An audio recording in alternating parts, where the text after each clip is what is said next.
So what makes a company truly agentic? Agents operating inside your workflows. Not an assistant, no, a colleague.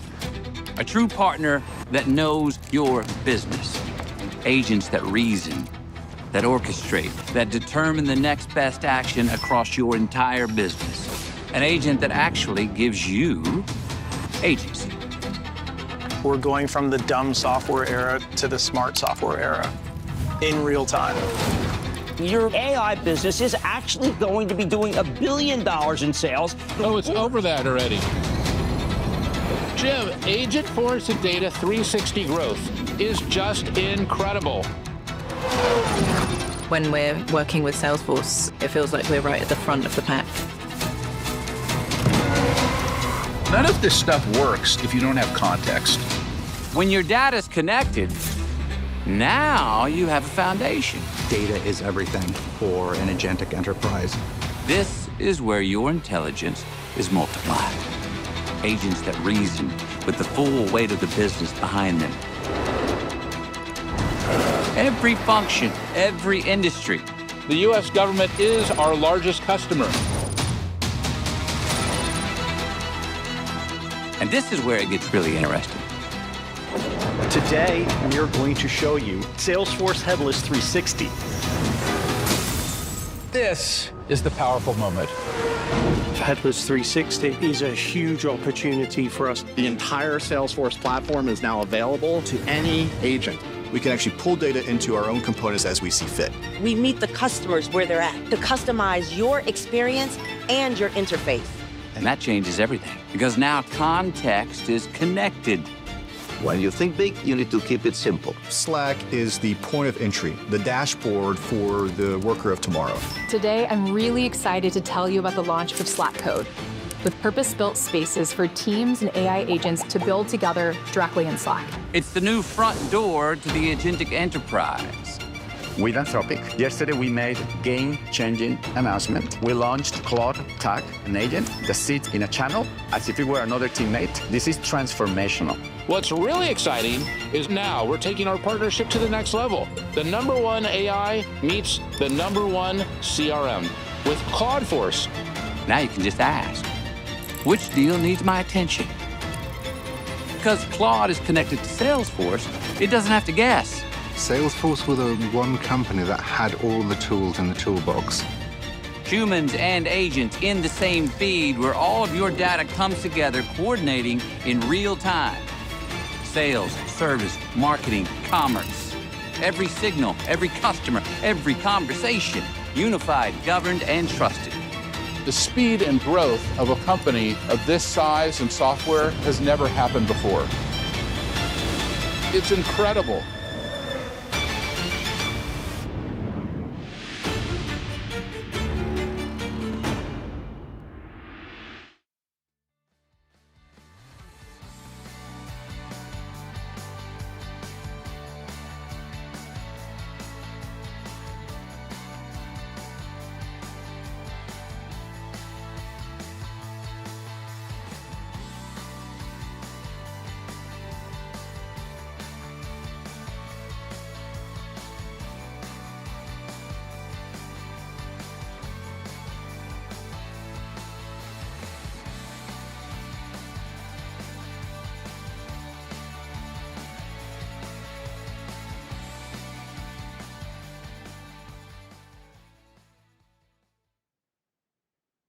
At this time, I would like to welcome you to the Salesforce second quarter fiscal 2027 conference call. This conference is being recorded, and all lines have been placed on mute to prevent any background noise. After the speaker's prepared remarks, there'll be a question and answer session. At this time, I would like to turn the call over to Mark Murphy, Executive Vice President of Global Investor Relations. Sir, you may begin. Good afternoon, and thanks for joining us today on the fiscal 2027 second quarter results conference call. Our press release, SEC filings, and a replay of today's call can be found on our website. Joining me on the call today is Marc Benioff, Chair, CEO, and co-founder, and Robin Washington, Chief Operating and Financial Officer. We also have Patrick Stokes, President, Applications and Marketing, and Miguel Milano, President and Chief Operating Officer, joining us for the Q&A portion of the call. Some of our comments today may contain forward-looking statements that are subject to risks, uncertainties, and assumptions which could change. Should any of these risks materialize, or should our assumptions prove to be incorrect, actual company results or outcomes could differ materially from these forward-looking statements.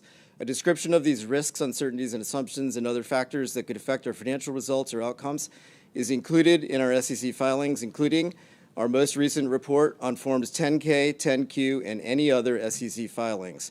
Except as required by law, we do not undertake any responsibility to update these forward-looking statements. As a reminder, our commentary today will include non-GAAP measures. Reconciliations between our GAAP and non-GAAP results and guidance can be found in our earnings materials and press release. Before turning to our prepared remarks, Marc and Dario just announced Cloudforce a few minutes ago live on CNBC. Let's roll the clip. This is really the best of both worlds. This is the #1 AI in the world, Anthropic, and the #1 CRM, Salesforce, coming together for the first time in an incredibly powerful way to build a new product called Cloudforce. It's really a first in the industry, Jim. We've never seen anything like it. It's completely exciting. I think that this is the way all enterprise systems are going to run in the future. We've found that this combination product that we've built together is the most useful thing in accelerating it. You know, within Anthropic, for a long time, we've been accelerating the research teams within Claude. But this is the first time that we've really been able to incredibly accelerate our go-to-market efforts within Claude. And we want that for all the other enterprises. And me and Marc want to bring it together to everyone. We've already worked with Salesforce in a number of ways. We're big users of Salesforce.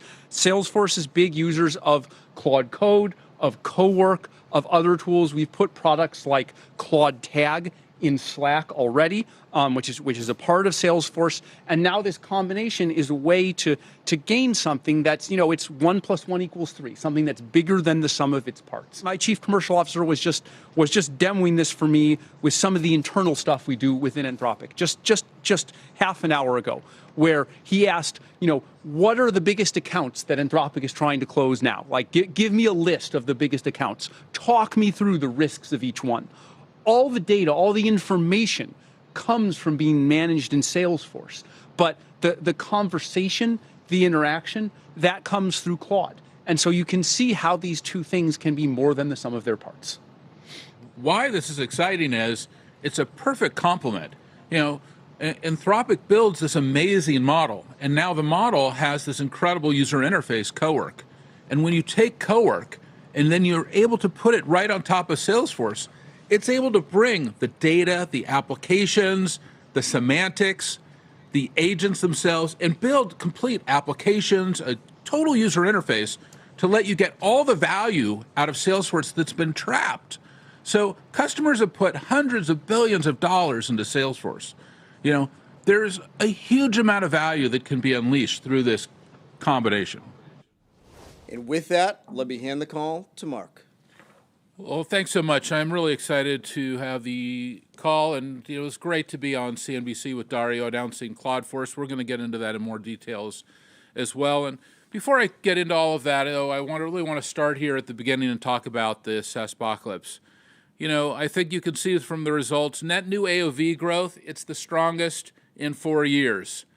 Skeptics really said that seats would decline, and also that Agentforce Sales and Service and Slack, all seats grew year over year. Skeptics said customers would leave, but attrition was near its lowest level ever. Skeptics said pricing power would erode, and A1E and A4X bookings more than doubled quarter over quarter. And contract length terms improved across all segments and new business and renewals.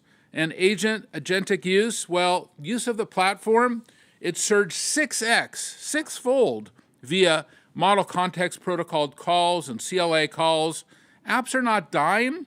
In fact, they're growing. And 9 of the 10 AI companies, like you just heard from Anthropic that standardized on Salesforce, use Salesforce and Slack.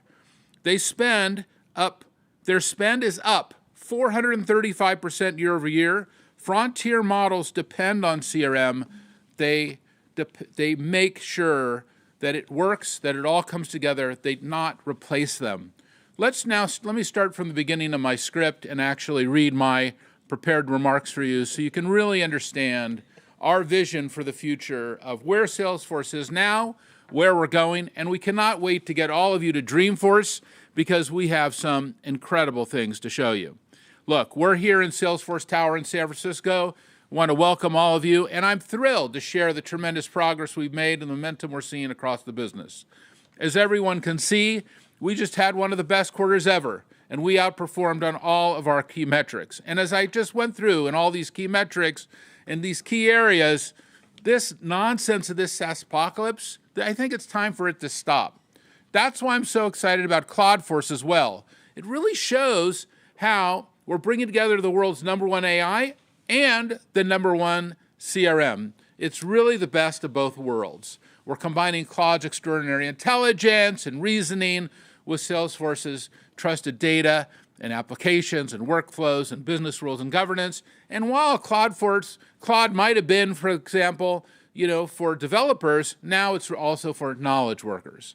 And when you do that, you get something the world has never seen. This is a dynamic, deeply personalized interface that thinks, reasons, and acts. It's a truly game-changing experience for our customers. And I'm going to get into the highlights from the quarter, but before I do, I want to just tell you one quick story. And I'm going to get into more details on this. I just spent 2 months in Europe, and I had an exhaustive schedule.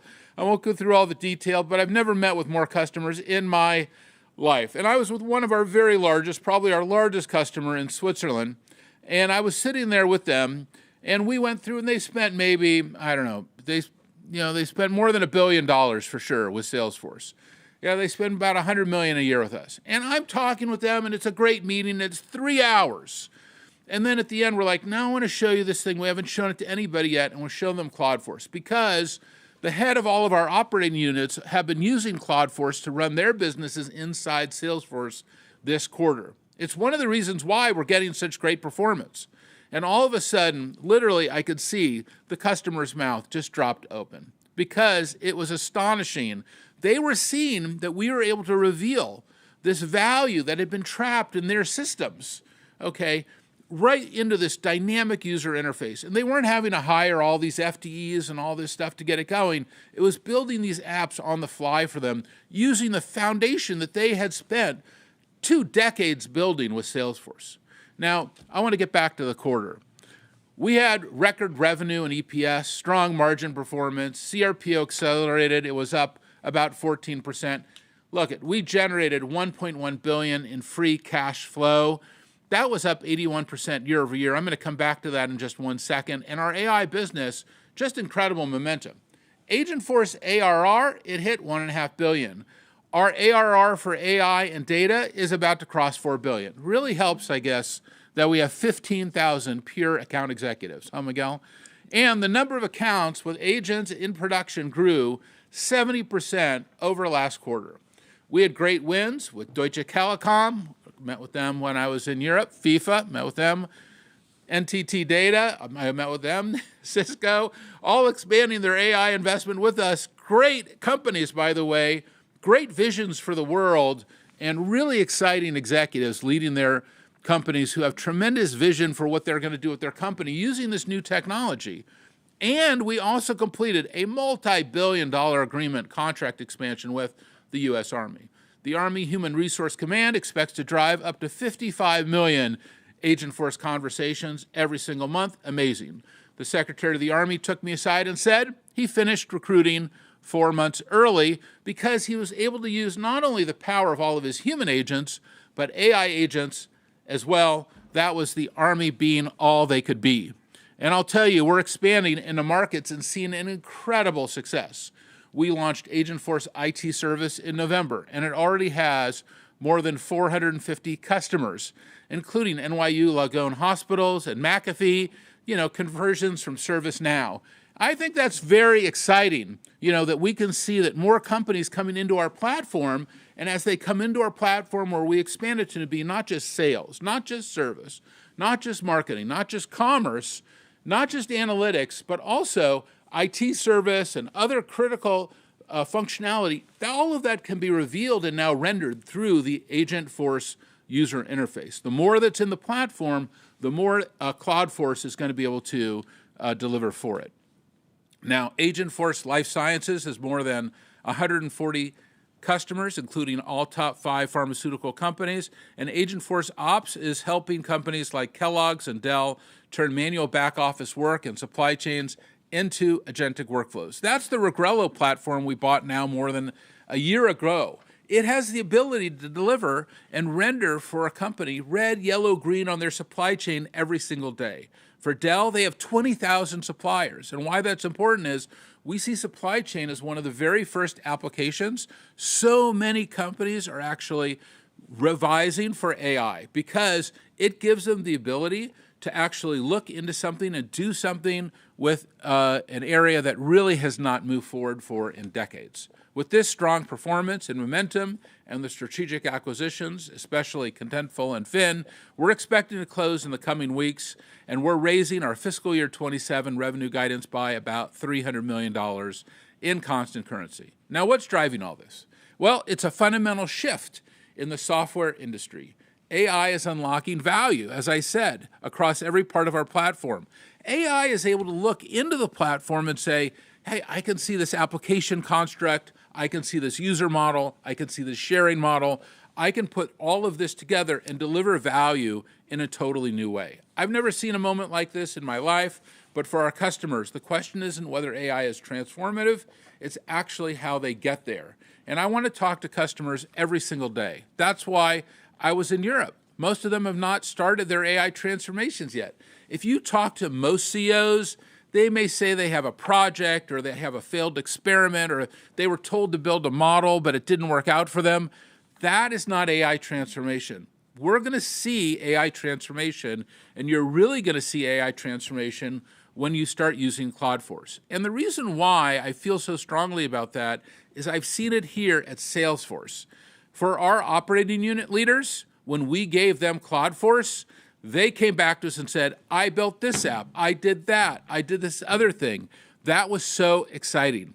They built their businesses on not just a few core systems. They're not going to just rip out how their company just runs to get to AI. They want intelligence delivered inside the software they're already using to run their business. And that's what Salesforce, that's what Cloudforce is going to do. So I show them Cloudforce, I show them reasoning across their Salesforce data and workflows. I can show it right inside Cowork. I also show it right inside Slack.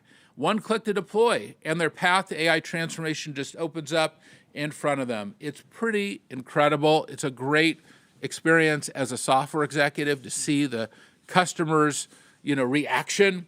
And this is what we're building with our new enterprise harness. So this new enterprise harness, AI Force, you're going to hear a lot about this at Dreamforce. First, you're going to hear a lot about our data layer. You're going to hear a lot about how we've invested in the federation and integration and harmonization of data. You know that's why we bought MuleSoft. It's why we bought Informatica. It's why we built Data 360. You're going to hear about our application layer. Of course, sales, service, marketing, commerce, analytics, as I just said, supply chain or ITSM, all the different components, field service, all in the application layer. In that application layer, then the agentic layer on top of that, and then finally the interface layer. These 4 layers, data, apps and semantics, agents, and interface, when it's turned on together, that is when you start to see the true enterprise transformation. And I'm confident that when you come to Dreamforce for your own company, since so many of them are already on Salesforce, you're going to see how you are going to be able to transform as well. Now, let me show you what this looks like for Athena Health. Every time someone needed a case summary or opportunity insight, they had to ask IT to run a report. So they used Data 360 to bring together all the product usage and account data from across their systems to create a single source of truth. Then, with AI Force, this new user interface harness that sits on top of our core systems, they've connected all of it to their AI, complete with the context and the permissions that already lived in Salesforce. Now, employees across every level can get instant answers from real Salesforce data, from real Salesforce metadata, and all of the sharing models and security models, and all of this is done with zero data retention. That means no data goes to any model. It all stays in your company. We started engineering that in 2023. We have been perfecting it over the last 3 years, and we audit it, and we are sure that that data is staying with you without ever opening a browser. The usage and the value they're getting with Salesforce is going way up. This is the future of enterprise software. And I'll tell you what it's not. This is not the SaaSpocalypse. This is not the SaaSpocalypse. As I said earlier, we've been hearing about this for the last 2 quarters, these dire predictions about the end of software and how the models eat everything. But none of them have come true for us, and I don't even understand how they could possibly come true. Look, models, you have to remember, models are probabilistic systems. They're non-deterministic systems. But our system, those 4 layers that we talked about with data and apps and semantics and agents, those are deterministic systems. But when you put those 2 things together, that's a level of value we've never seen before. We've been told our growth would slow, that net new AOV growth would not, continue to grow, and yet it's the strongest it's ever been in 4 years and significantly outpacing AOV growth. And by the way, did you know that Salesforce has higher free cash flow than Costco, Coca-Cola, Home Depot, Ford, Disney, Pepsi. Oh, we also have higher revenue growth rates than Costco, Coca-Cola, Home Depot, Ford, Disney, Pepsi. By the way, all of them are great Salesforce customers too. I love all those companies and all those CEOs, but we have higher free cash flow and higher growth rates than them. I just think it's important, for speaking directly to the analysts who cover us, to actually look and compare our business metrics against those others so you can really see what we do and how we're doing. Our seats were supposed to decline. Instead, Agentforce sales, service, and Slack all saw year-over-year growth, and we were told customers would abandon us. But attrition is near its lowest level ever. I know that you know that because you're calling all of our customers asking them.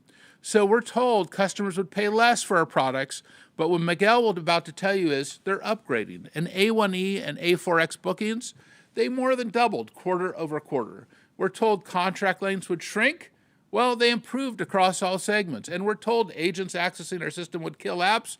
Well, actually, usage is exploding. Agentic use of our apps through Model Context Protocol calls and CLI calls also surged 6-fold, 6x. And we're told the frontier models would eliminate the need for CRM. Instead, they depend on it. And we're showing how 1 + 1 can equal 3. 9 out of the top 10 AI companies in the world use Salesforce and Slack. You know that.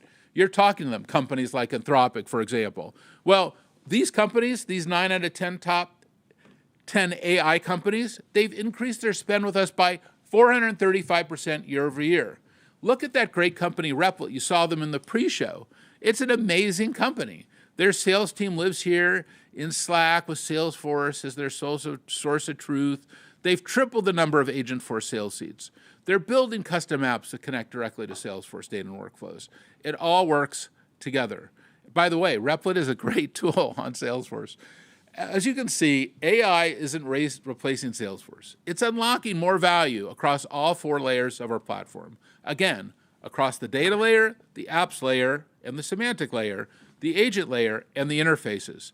Now, we all know that if your data is not right, your AI is not right. I've seen that over and over again in customers where all of a sudden we'll go in and try to show them some magic, and all of a sudden we'll go, well, are you really paying attention to your AI because your data quality doesn't seem to be exactly right? Well, all that data inside Salesforce now provides hundreds of petabytes of critical context so agents can actually understand your business. We're doing more to help customers clean up their data, to make sure that it's well harmonized, to make sure that they have the right level of data cleansing, building the right data warehouses. Then our apps, well, they can be more valuable than they've ever been, because now they don't just run your business, they're running all of your agents as well. Think about it. There's more data inside Salesforce than any human can comprehend. A human works 1 record at a time. An agent works around the clock. It sees everything, not one thing. It reads across millions of records to find the perfect opportunity, forecast the quarter, and close cases. We know we've been using these models now for almost a decade. For a decade ago, I would sit in my staff meeting and I would ask Einstein, tell me how is the forecast going to turn out?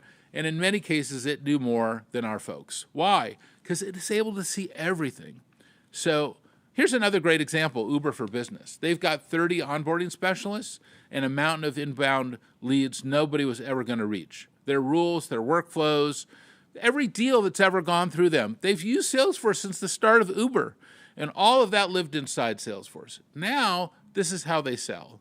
So they just pointed Agentforce at the pile, got to work, looked at their whole history of their whole company, all the institutional memory, everything that's inside Uber, now 6 weeks to launch, within 2 weeks, 60% more leads and converting.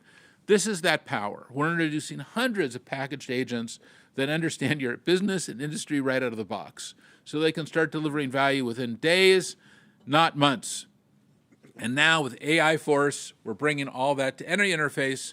This is the magic moment. People don't have to come to Salesforce to get work done.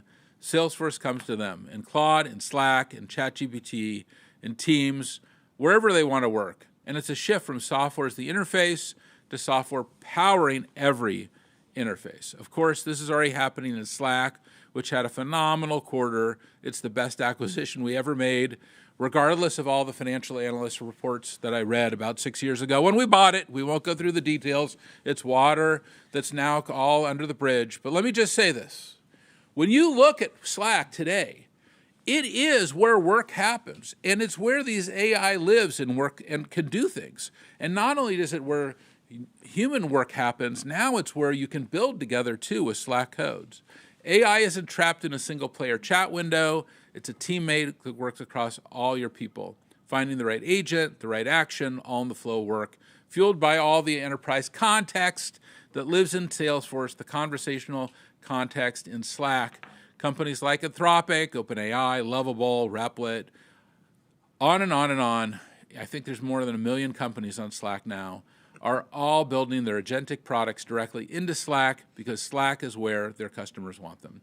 And Slackbot is our fastest adopted AI product ever. 5 months after launch, it's got 1 million active users, up 150% quarter-to-quarter. If you don't have Slackbot turned on in your Slack instance and you're not using it every day, you are really missing out. It has the ability to read across all of your Slack data, and you are going to have insights into your business you just were not able to have before. It just makes you a better executive. Robinhood's a great example of what's happening. Robinhood needed AI adoption across its whole workforce, not just engineers. So what Vlad did was he put AI inside Slack, the place where the entire business comes together and connects to Salesforce, Google, Okta, and other systems. And now any employee can use Slackbot to surface past decisions and conversations, solve problems without engineering support, and Slack isn't just the best place to work with AI, it's also the best place to build with AI. We just introduced Slack Code, a shared space for teams of agents and humans to build together right where they already work. So when you combine Slack Code with Slackbot, it becomes an incredibly powerful multiplayer IDE. Okay, well, as you can see, across our whole platform, we're redefining how our customers build, deploy, and scale AI. And we have a very special guest today on our earnings call. And our friend David Friedberg is here. He's got this great next-generation bioengineering company, Ohalo. Welcome, David. Fantastic. Hey. Welcome to the earnings Thanks call. for having Great me, Mark. to have you. Hi. And they're changing how we feed the planet with a breeding technology that boosts crop yields by 50%, maybe 100%. He already sent me a can of seeds. I don't know if I'm allowed to talk about what I got or not, but it was pretty awesome. And I'll tell you, David had chosen a CRM product when he first started, Ohalo, and how does it pronounce? Ohalo? Ohalo. Mahalo? Ohalo. I should ask you. It sounds like a Hawaiian word. It sounds like, but it's not. It's based on an important, actually, part of bioengineering history, right? Yeah, well, there was an agricultural find in the Sea of Galilee where they found this old pot of seeds, 20,000 years. So it kind of rewrote what we thought about the history of agriculture and plant breeding. So we named it after that little village. Fantastic. Well, yes, you're right. It sounds like a Hawaiian word, but it's not. And I know that you started with another CRM product we won't talk about, what it is, and but I remember when you called me and you said, well, maybe I'll try to vibe code this whole thing, whatever. Right. And then a few months later, it turns out we did a little vibe coding. Yeah, I did a vibe code to make a CRM product over the weekend, and you quickly realize just how much it takes to do maintenance, to do accounts, to do security. There's just much more to it, and we realized pretty quickly there are certain, I would say, software applications that are maybe verticalized where you have to build custom workflows that make sense for your particular business. But then there's platform software. And platform software, we realized pretty quickly, is really what we need to build our entire company around. And Salesforce is what we kind of decided to go with on CRM. We're already on Slack. We're not going to go vibe code Slack. We're not going to vibe code CRM. But then we build custom workflows, custom interfaces, custom prospecting tools at my sales teams. I've got agents that are out scanning public county databases, trying to find where farmers are planting what crops, what their names are, what their contact info is. I've got agents doing all sorts of prospecting. That interface gives my sales team leads. That integrates with Salesforce. They can then go run the standard workflows that are a little bit more standardized across verticals. And we can build all of our custom workflows in parallel and in concert with the Salesforce tool. Well, it's been very exciting, and I'll tell you, I'm thrilled to have you as now a large Salesforce customer. And one of your smallest, but yeah. Well, I would say large in terms of presence, in terms of, everybody knows you now, Dave, because your podcast is so popular. Yeah. The #1 podcast in the world is what I heard. In San Francisco, for now. That's right. But what I want to know is this. So when you do think about the future and you think about your company and bringing the best of AI and the best of, CRM together, how do you plan to do that? Again, I think it goes back to this point about where do we create value? I'm not going to create value as a business by doing something that everyone else does. If everyone else is using Microsoft Excel, I'm not going to go build Microsoft Excel. If everyone else is using an ERP tool, we integrate with NetSuite, and I know that you guys have an integration with NetSuite. We're not going to go build an ERP tool, and we're not going to go build Slack. We're not going to build communications and messaging. We're not going to build CRM. We're going to build custom interfaces for doing plant breeding. We're going to build custom interfaces for prospecting customers. We're going to build custom interfaces for selecting the right product for a farmer based on my satellite and radar imagery that shows me what that farmer's field is going to look like next season, making an estimation, and then making the right product selections for him. So the interface to do that for my sales team, for my customers, that's where we add value. And then the actual following up with the customer, connecting with the customer record, making that transaction record, storing it, that needs to be done safely, securely. It needs to be done with the right account settings, the right access. That's what we're not going to go build. And that's really where the partnership works. Now, when we make a selection, it has to be a selection with standard, platforms that we can work with, that integrate, that have the integration capabilities, that have the ability to service and support. I'll give you another example. Just internally, we use Slack, right? That's our primary communication messaging tool. And in Slack, we've got an Ask HR channel now. And so we basically use Claude to set up an Ask HR channel that anyone in my company can ask the HR questions that they would normally spend time calling up the HR people saying, hey, I got this question, I got this question. Ask HR has access to all of our internal HR documents. And it knows who you are, whether or not it can access your personal information. It knows standard benefits policies, and it could just answer all your questions for you through Ask HR. I don't need to go build a communications tool to do that. I can leverage Slack, and I can leverage Claude to deliver that internally. It's another good example of kind of the sort of thing where we can build something custom using our internal benefits, our internal HR policies, but then we can leverage the platforms and Claude to deliver that. Okay, now because I'm a competitive person, I have to ask you this last question, which is kind of where I started. This all started because we were just talking on the phone about something else, we were personal friends, and all of a sudden he said to me, yeah, I'm using this CRM product, and I'm turning it off completely. I'm not going to use this product anymore. Yeah. And then I was like, well, why? So can you just tell us the story? You had already invested in the CRM platform.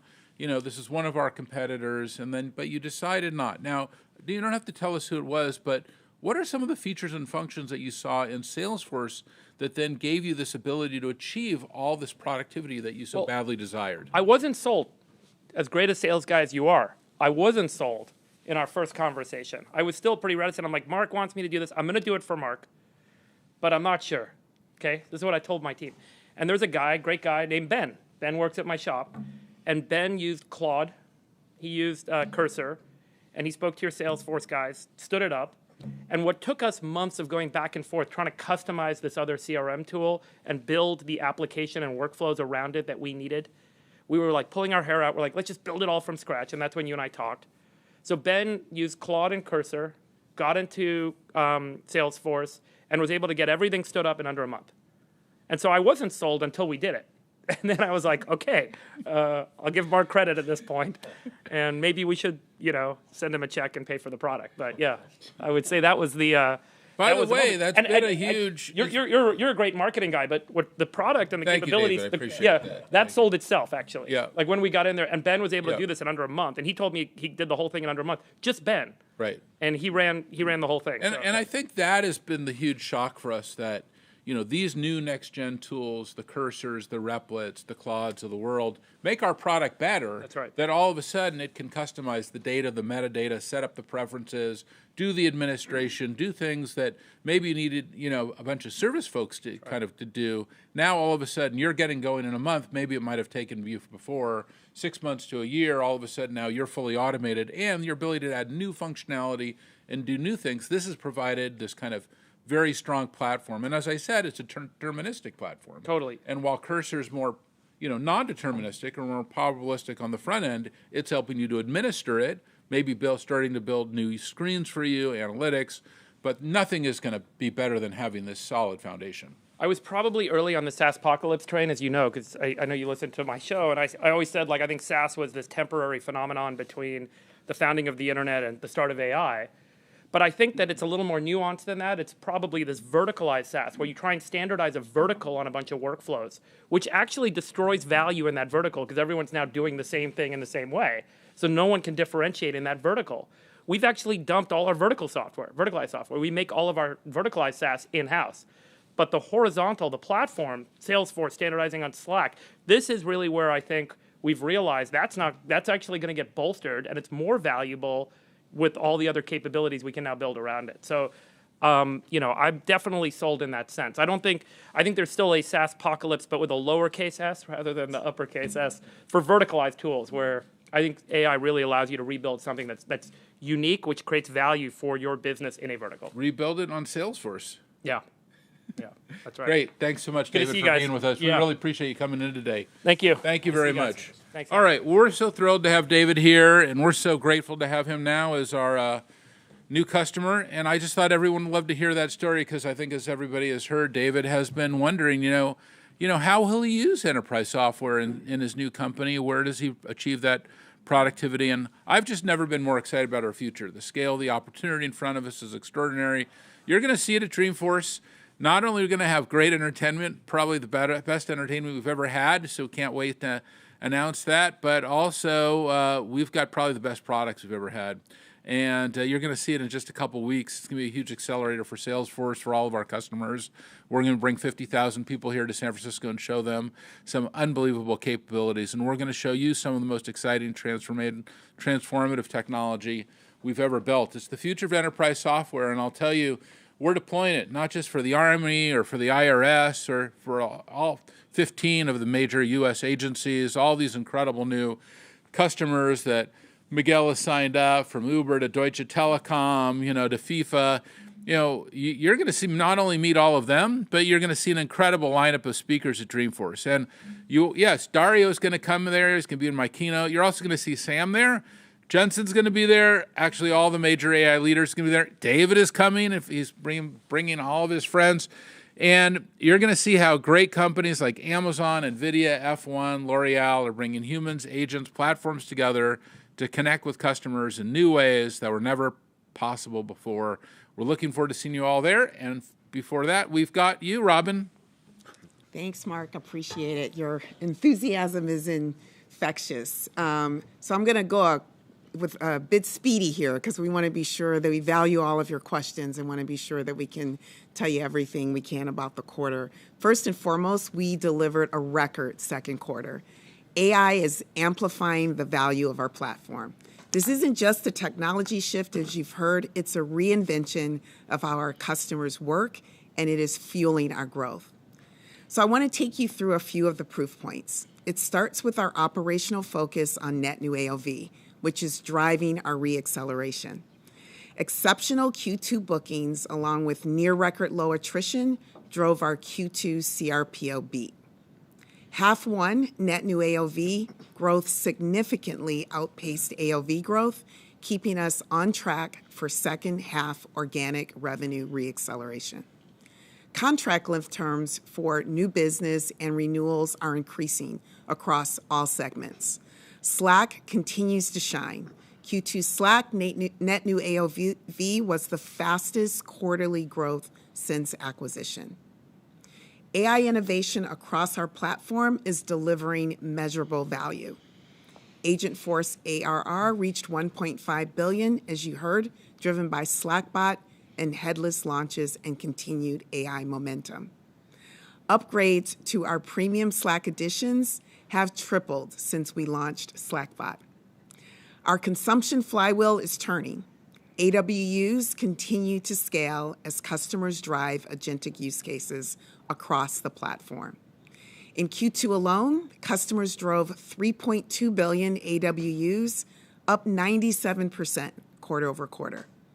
And Slackbot users were up over 150% quarter over quarter. With this clear demand, we are making it even easier to adopt. Our premium bundles give our customers access to our innovation in real time.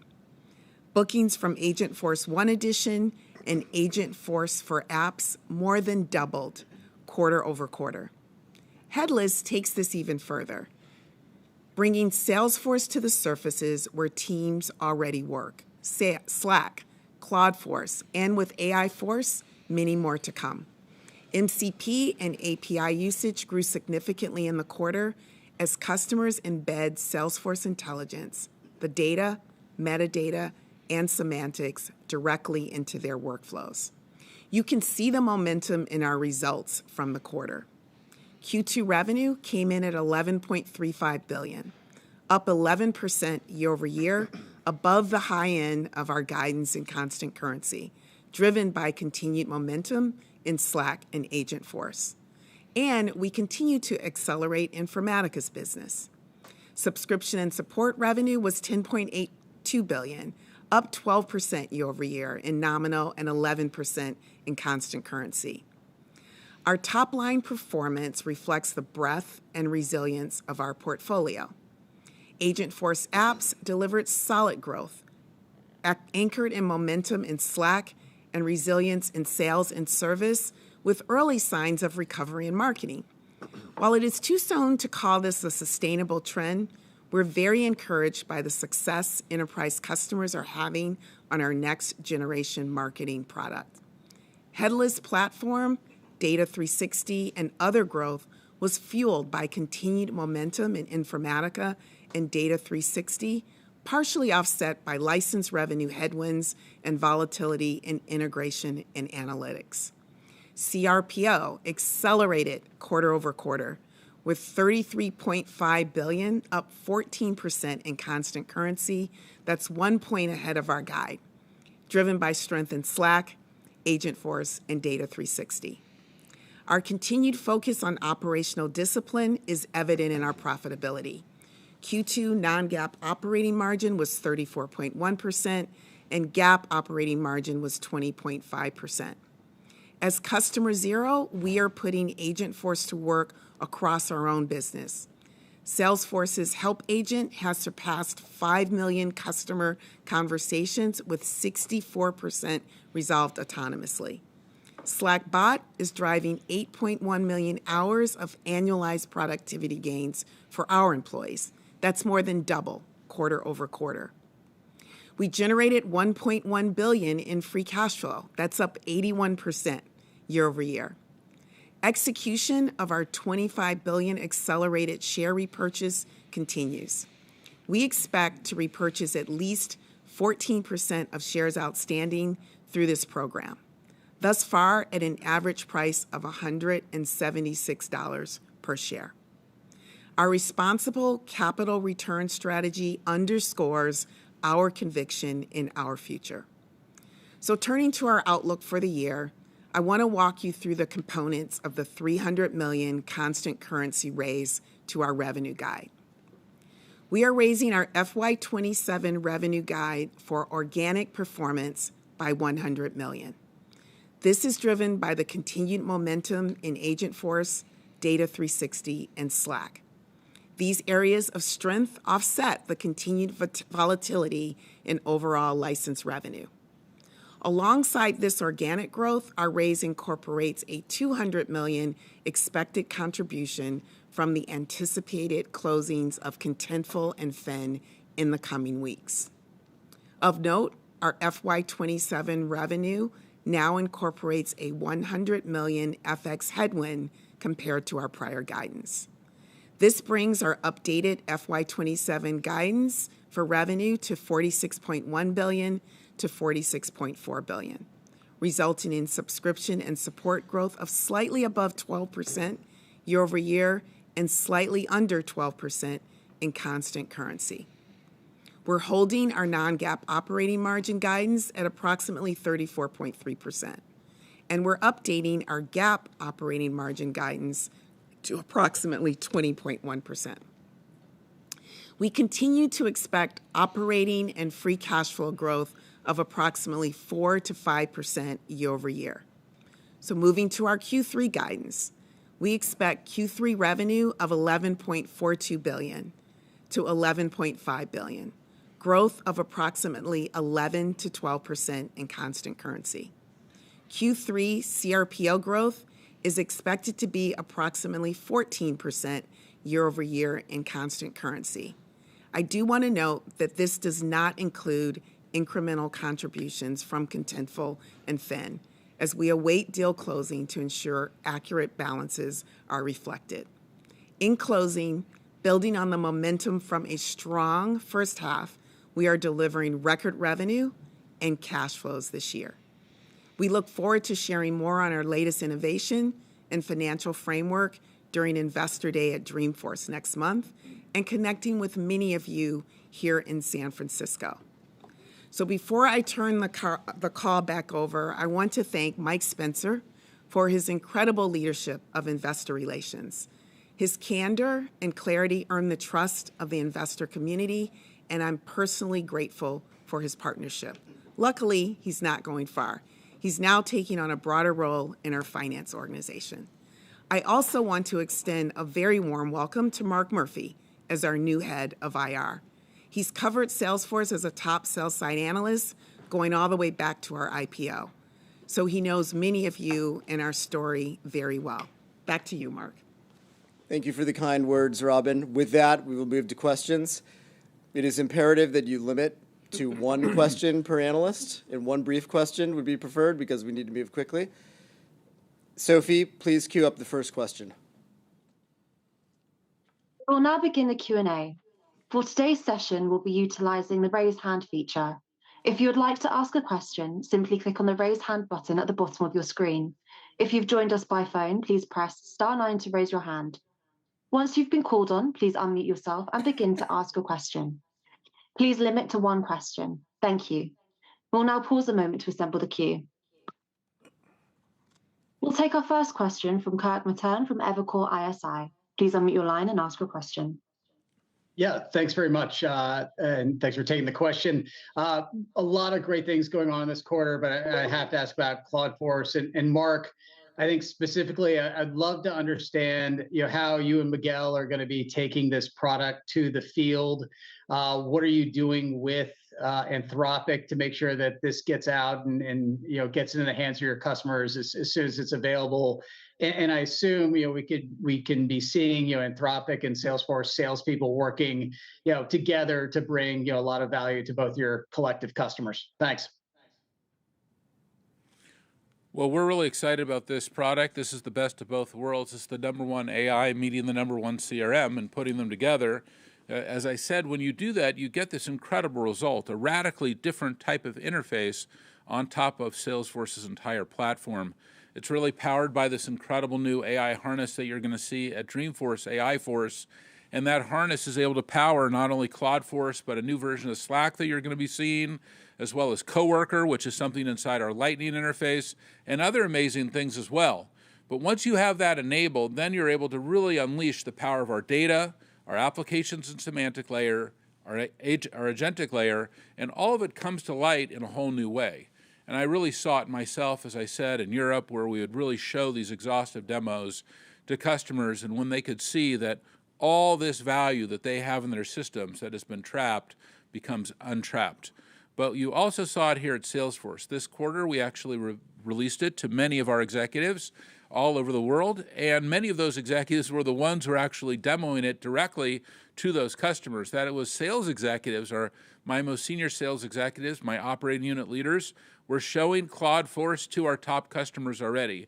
And you're right, we'll also work hand in hand with Anthropic sales executives as well, and we'll do whatever we can to make sure that this becomes a huge part of our sales ecosystem. I think this is going to be an incredible opportunity for both companies. And I'd love for Miguel to come in and talk about his vision for how this has come together. And Miguel has been a huge driver of the relationship with Anthropic, as well as really broadening, the capabilities of both companies.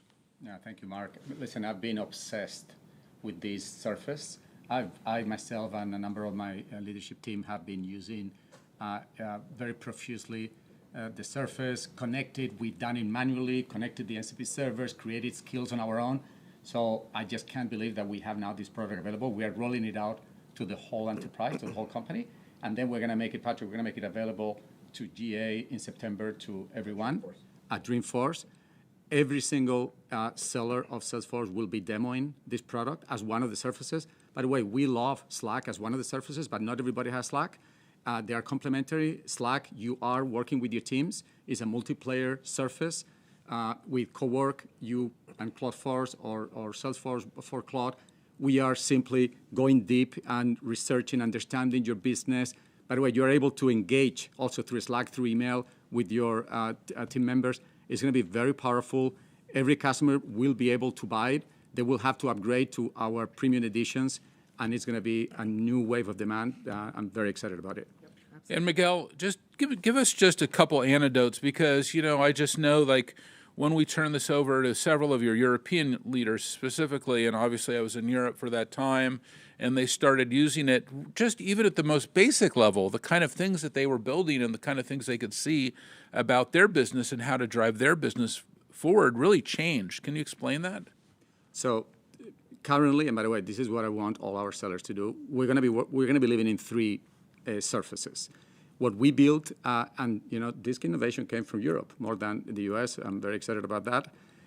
We basically created a cockpit to understand the business. So you're saying that Europeans can innovate? Sometimes we can, if they let us. All right. Yeah. So we build our own agents based on Claude, and that agent inspects. They are our deputy CROs for all our businesses, and they inspect the business, the pipeline. They tell us if there is risk in the month or in the quarter. And I do one thing that is, Mark, you would love this. I talk, by the way, I do this on Slack. This is one of the surfaces.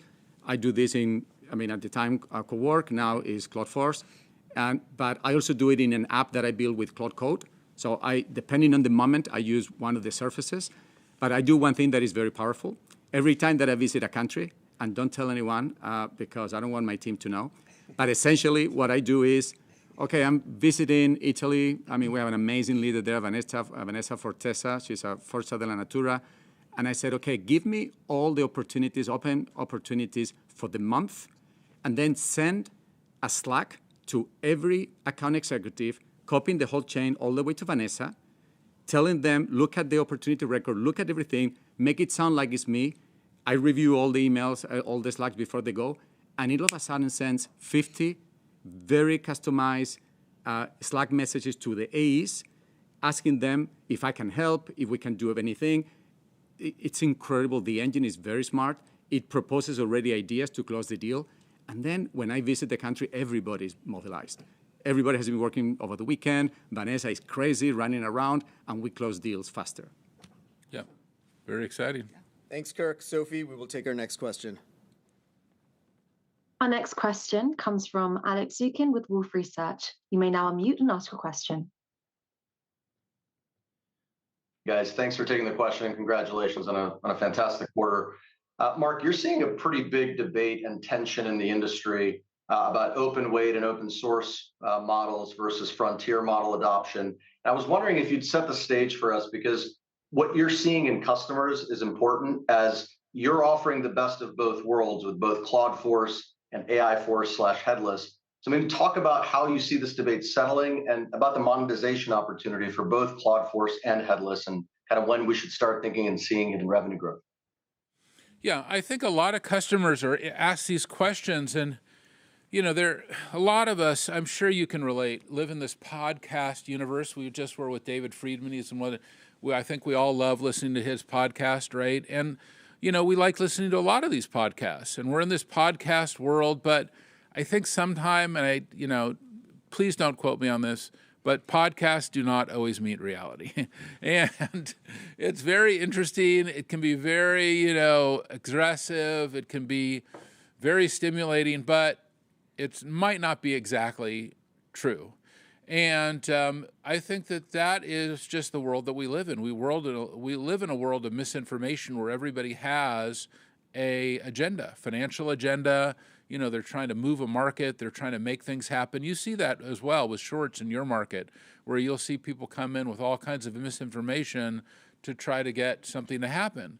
So I think that one way to handle that is to go talk to customers.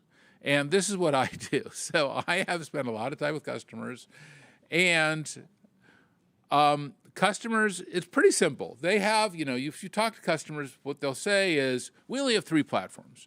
We have you, Salesforce, doing the front office. We have SAP, they're doing the back office. And we have Microsoft, they're doing productivity. And that's it.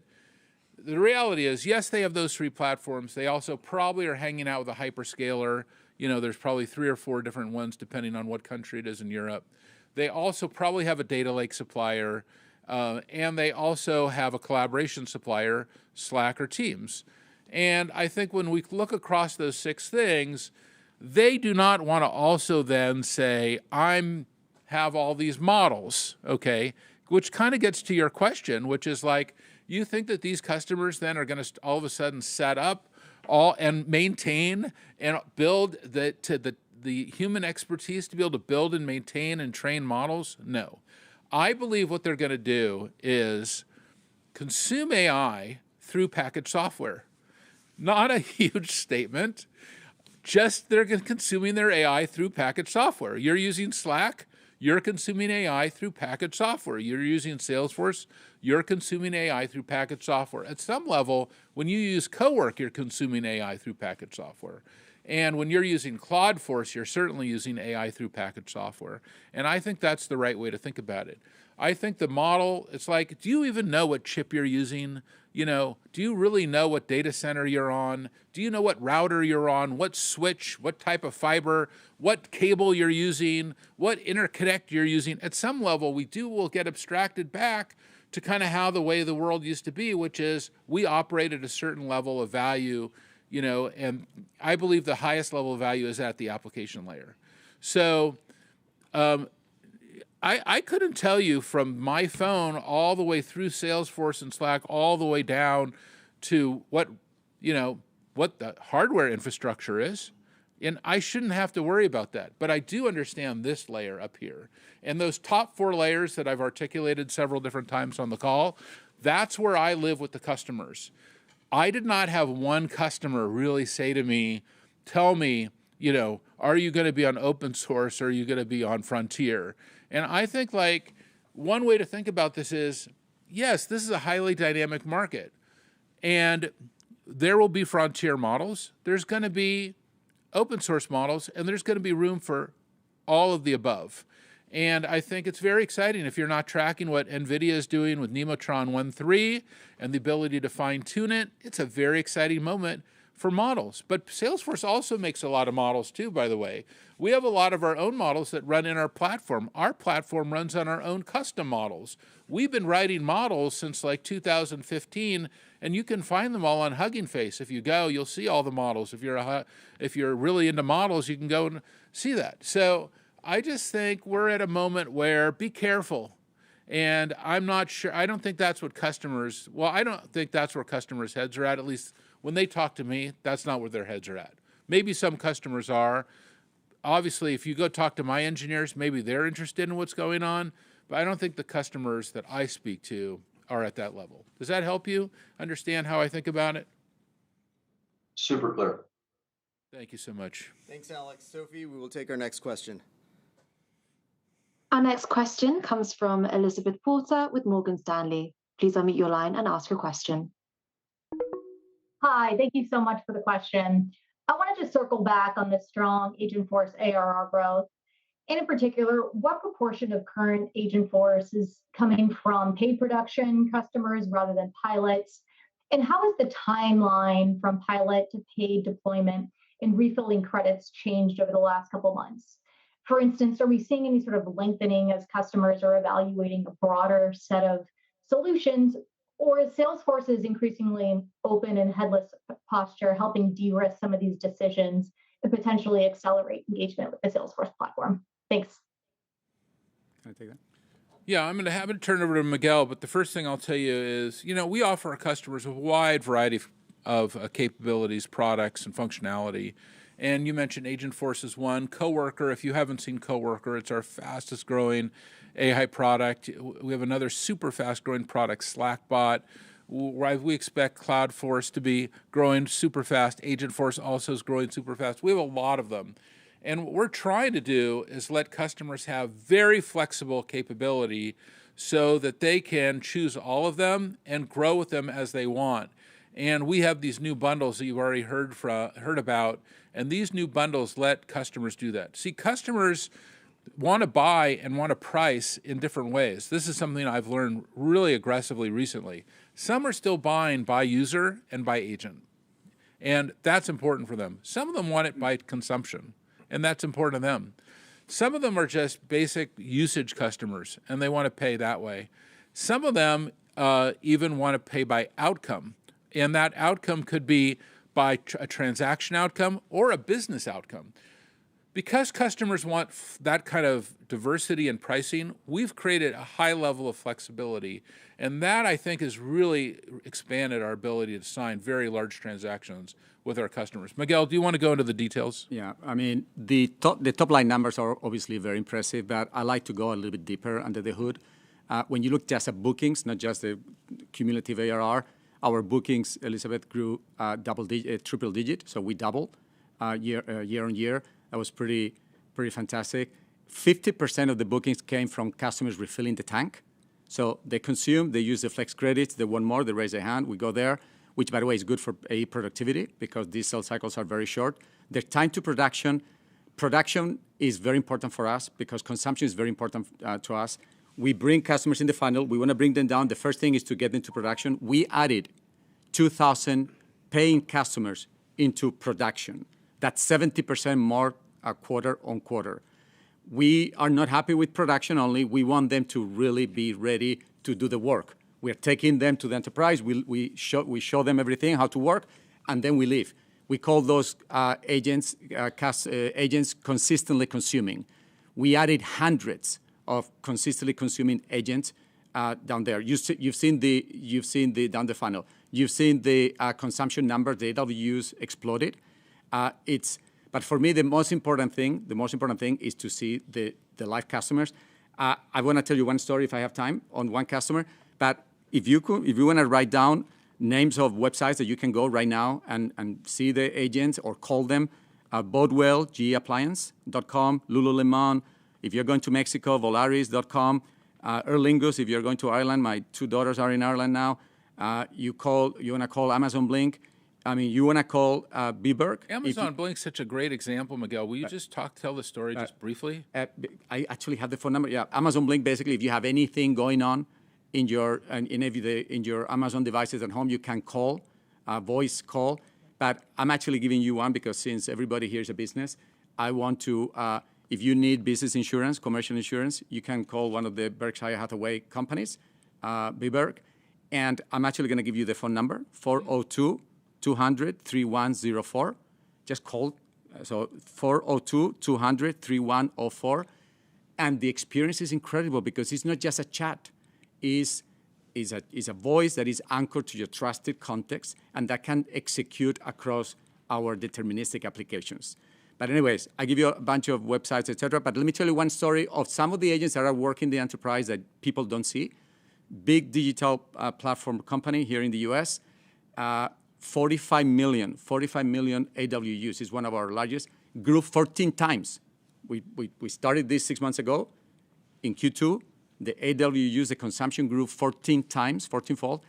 And what it does is, they call it the activation agent.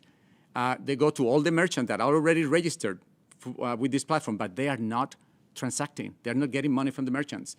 And the agents has 1,500 interactions every day, getting these dormant merchants alive, and then kicking, and then generating revenue. This customer, for instance, was one of the customers because we're meeting them where they are with pricing. They didn't want to buy up front and do a big thing. They just wanted to try and see the value. So now, Mark, we're negotiating we're giving two options, either outcome-based deal. I mean, this is a $40 million customer for us. So it would be a monster deal on outcome-based, or it could be simply an AELA, unlimited agreement with millions of... I think that's the most important thing for us. I mean, I think that we've heard so many companies say, we're doing outcome pricing, we're doing this pricing, we're doing that pricing. You know, we're just too big. We have to do it all. And so we've built these new flexible pricing schemes that let our customers choose the price that they want.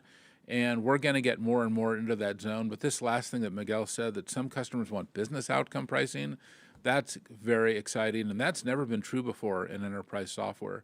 And Miguel, one more huge announcement we had in the quarter was that Miguel is now our Chief Operating Officer. Congratulations, Miguel. Thank you. Yeah. Thank you. Thanks, Elizabeth. Sophie, we will take our next question. Our next question comes from Gabriela Borges with Goldman Sachs. Please unmute your line and ask your question. Hi, good afternoon. I think this follows nicely from Elizabeth's commentary on the different types of pricing models. If I listen to what Xero and Magora and Replit is saying, you've got some customers that are using the Agentforce stack, you've got some customers that are going headless, and now you've got the Claudeforce announcement today as well. My question is a little bit on the economic value to Salesforce from these different types of cohorts. I know you're still figuring out monetization on headless. Do you think in steady state, you'll be able to capture the same type of ACV from customers agnostic of whether they do Agentforce or whether they do some sort of headless configuration? And then any early reflections you can share as you progress on figuring out monetization for headless would be very helpful. Thank you. Maybe I'll start, Gabrielle. It's a great question, and even going back to Alex's question as well, we feel really comfortable with, like you said, we're working through headless monetization, but just to further double down on Mark's point, what we ultimately think is predictability and flexibility is what's important to customers. And as Mark said, they're going to buy a lot of different type of ways. I think most importantly, though, we think with our new platform, AI Force, we really are going to unlock the potential for knowledge workers in great ways. I think that's going to be pretty impressive. The other thing is the way we're delivering this is through our premium upgrades that we also talked about. So they're going to get innovation in the moment. That is a early stage for us relative to our installed base, or our opportunity to continue to upgrade our customers to those premium editions that gives them instantaneous access to this innovation is an amazing future opportunity for us. So we feel really comfortable with the monetization strategy that we have, and most importantly, the flexibility that we're giving our customers that allows us to capture that. Quick thing. The AI opportunity, you can see it, first, augmenting employees. That's where our premium editions come very handy, because when you are on one of those premium editions, you basically have a limited usage to augment yourself as an employee. And then the customer-facing use cases, which is Monster. This is the digital labor world. It's Monster. That we monetize with ILAs, with flex credits. And here we meet customers where they are in their journey. Sometimes they want to buy as they go. Sometimes we just charge for overages. And many times they buy upfront a bunch of credits. I think AI services is going to increase the demand across the board. What I can tell you is and we're measuring this, we're going to give you an update in Dreamforce, but we started last year. Customers that start the agentic journey with Salesforce, on average, they are already at double the AOV with a perspective of nearly quadrupling, 3 times to 4 times the AOV. Think about this. The only thing that I need to do is to convince every single customer, and that's why Marc is on the road from time to time, meeting customers, and convince them to come, like he did with David Friber, to come with us in their agentic journey. Because once they make the decision, that's right, double, triple, quadruple the AOV with us. Yeah, and I think that that's what's really key. I think your question is so good, Gabriela. I'll tell you why it's so good. Because I think that if you would ask us a year ago, we'd be like, well, we don't really know. But I think now what we see is, wow, all this new action on the network, call it agentic action, new user interfaces, new applications, it's just a lot more activity on our service. I mean, the amount of action at Salesforce on our service, the value that we're adding, the actual value that we can give to our customers is immense. So have we fully optimized that yet? No way. We're still trapped in some ways in old, per user pricing models. But their opportunity to build much more aggressive pricing, to really represent the value that we're offering our customers, I think is enormous. And Miguel is really at the very beginning of what I think will be one of the most exciting journeys he's ever been on. Only 5% of the knowledge workers that use sales and service have upgraded to the higher end editions. We get a 60 to 80% premium. So imagine. Yeah, and I think that's a major. So if you want Claudeforce, if you want headless, if you want all these value-added agentic additions and capabilities, you need to move to our premium edition, which is what's going to give you the power to fully operate inside your enterprise and deliver this high level of capability and unleash the huge amount of value that's been trapped for so many years. I hope that makes sense. Good numbers there. Thank you. Thank you. Thanks, Gabriela. Sophie, we will take our last question. Our last question comes from John DiFucci with Guggenheim Securities. Please unmute your line and ask your question. Thanks for taking my question.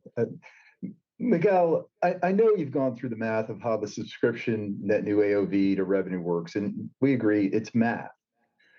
But there are 2 things that Robin said that I think are really important to that. And one, net new AOV growth is the strongest it's been in 4 years. And 2, you had near record low attrition. Those 2 things help that math work. We know that. Can you help us better understand what's happening underneath those statements? How stable or sticky is that foundation of your recurring revenue? And more importantly, how should we think about that going forward? Because Marc's talked a lot about the so-called SaaSpocalypse, and I appreciate that. That was actually, I don't know, probably not fun, but it was always interesting. Thank you. But if you follow through on those statements, empathy. but if Salesforce follows through on those statements and that math, both low attrition and strong new business growth, that term is going to be part of history, Marc. You missed the third leg of the stool, though, John. You didn't say a new value added for customers. I think that the key is 3 things. Yes, it has to be about low attrition, okay, and high net new AOV, very important. But the third thing that we have to do with this AI is deliver this new value added that's going to bam, bam, bam, offer all these new capabilities. And I'll just come back to what we said. Whether you're using Claudeforce or you're going to see the new version of Slack, I'll just go into it second, also has an incredible surface. And this idea that all of a sudden these, kind of things that sit kind of theoretically at the top of the stack can dynamically build for you these applications. So you're going to work with it and you're going to say, hey, I'm managing this part of my business. It involves these customers, these products, these competitors, this technology, and bring this together to me in a map, and a this and a that. And where you used to have to take months or years to build very complex, very dynamic applications that look like they were built in, I'm not going to get too geeky on you, but like React, like a very complex user interface. All of a sudden, that is what the AI is really good at. And, we're doing the heavy lifting down below, the sharing models, the business models, the security models, keeping it safe, keeping it controlled, keeping the data where it needs to be, making sure the wrong person doesn't see the wrong data, that kind of thing. But then that idea that we can offer a lot more value. So it's those three things all coming at once. And that's what our hope is that we will offer more value for our customers and unleash trap value, and that's going to give us this huge leg up. And that last thing that Miguel said, that we're moving to not just kind of outcome-based pricing, which is we completed this many phone calls, therefore give us $1. We want to be able to say, no, we improved revenue by this much, so give us $2 because we made you 20 or we made you 40. And I think that's like the next generation of enterprise software that is more than outcome-based pricing. And there's other enterprise software companies that are out there that are kind of doing well. They work with sometimes mid-market companies and get huge prices for their products because they've basically been able to write an outcome deal. Like, if I can generate this much more revenue for you, you have to give me a percentage of it. Whoa, you could do that at scale now that you have this kind of thing. And you don't need a bunch of FDEs and engineers and all that to do that, because that's what the AI is really good for up here at this top level. Does this make sense, what I'm saying to you? You know what, Mark? It makes absolute sense, but I really appreciate it. But I think you'd agree with me that even without that, the way Salesforce stock and some of your peers have been trading, they are not even looking at that. They were just afraid things were going to deteriorate into. They're not looking at right. Well, yeah. Take the value of Slack. Obviously, I get a call every day from someone who wants to buy Slack. Hey, take the value of Slack. Then take the value of our Anthropic stock. That's been like half our value of our, forget our cash flow or our customer base. That's why I said, Robin, go try to buy as much Salesforce stock as you can, And, I think we got a lot of stock at a good price. Well, you're on your way. This tonight confidence made a big statement. Thank you. Thank you. Keep guiding us, John. On the confidence about the future, I mean, H2 last year was a great net new AOV growth semester. We knew, Robin and I, we partnered together. We knew that for organic revenue to reaccelerate, as we committed to happening now in H2, we had to continue with net new AOV growth, outpacing AOV growth. That was our obsession. We aligned the whole company this fiscal year, compensation plans, every role. H1, net new AOV significantly growth outpaced AOV growth. We've already raised the guidance. We've already committed to the revenue acceleration organically in Q3. The momentum is there. We feel very, very strong. The demand environment is very, very good, very strong. Our pipeline are at record levels. We have more opportunities to monetize that we are not even putting in the pipeline. We had the capacity. Thank you, Mark. You pushed us to hire a lot of AEs when things were a little bit rocky. Well, somebody's got to call these customers besides me, Miguel. I know. I do some calls also. Okay, thank you for helping out. We had the capacity, and we have the innovation, we have the product. So if you think the demand is there, and it's going to get even better with the AI Force, and the supply, which is for us, supply is capacity, distribution capacity, which we have hired more than anybody else. We still have to hire 1,200 more AEs before the end of the year. We are now hitting 15,000 AEs. And the innovation, we have the best products we've ever had. Most of it organic. We've made some tuck-in acquisitions to enlarge our TAMs. We are very confident. Definitely, we are committed to the H2 revenue reacceleration. That's already math. Q3 is math. Q4 is nearly math. But we are committed in sustaining that acceleration, and you're going to hear more at Dreamforce about fiscal year 28. And I think even to add to that, Miguel, is if you take a look particularly at sales and service, we're seeing durable growth in seats. Yeah. Right? So that's fundamental proof point is that everything we're doing is amplifying our entire platform. AI is amazing progress. It's amplifying the need for trusted context and deterministic execution. Right. Very clear. Perfect note to end on. Thank you, John, and thank you to everyone for joining the call.